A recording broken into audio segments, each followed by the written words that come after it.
Matagal na nagbibigay ng babala yung mga environmental groups katulad ng Greenpeace, kaugnay ng climate change at extreme weather events.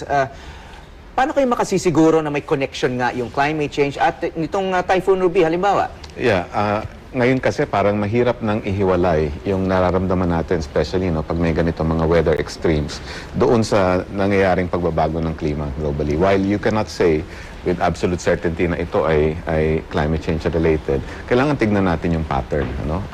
While ang Pilipinas ay palagi at sanay ng nakakatanggap ng bagyo 20 a year in, year out.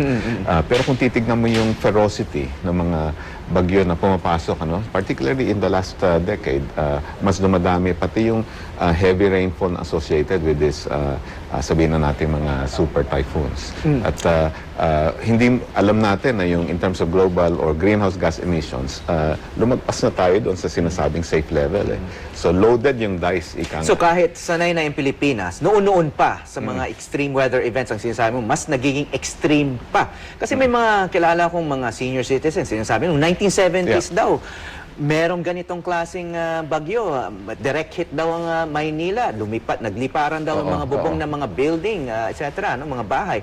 Pero ang sinasabi mo, mas lumalala Mas lumalala, mas at dumadami. dumadalas. Yung nakalipas na 3 taon lang, di ba? Nandun yung Typhoon Pablo, tapos Yolanda, at ngayon itong Ruby. At even before that, sabi nga kanina, hindi nga typhoon at all. It's just tropical depression, yung Ondoy. And yet, abnormal pa rin ang naging epekto nito para sa Kamaynilaan. Kasi yung usap-usapan noon, yung Ondoy, halimbawa, was a century rainfall. It only happens once in a century.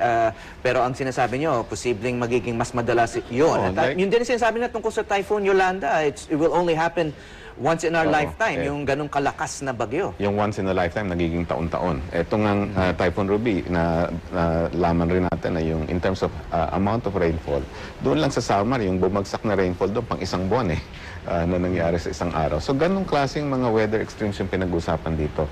At ito ay dapat, sabi nga ng mga scientists, yung mga extreme weather events in a warmer world, mas aasahan natin na magkakaroon ng ganito mga super typhoons at weather extremes. Okay, matagal na nagtatalo yung mga politiko sa iba't ibang bansa kung tama ba yung siyensya nitong climate change. Pero kamakailan, nagkaroon nga ng landmark na kasunduan ng China at saka Estados Unidos because they're supposedly the biggest producers of carbon emissions. Lalo na in China will have the biggest economy in the next 20 years. Yes. So, yung kasunduan na yun, nagpapangako sila na babawasan nila yung carbon emissions in the next decade and more. Nagbibigay ba yan ng pag-asa sa katulad ninyo? Una-una, pagdating sa siyensya, wala nang debate dito. Mahigit 97% ng global scientists nag-agree na pumasok na tayo dun sa sinasabi natin. Kasi mga scientists yun, pero yung political leaders. Oo, iba yun. Ang kailangan baguhin yung politika, hindi yung siyensya, di ba?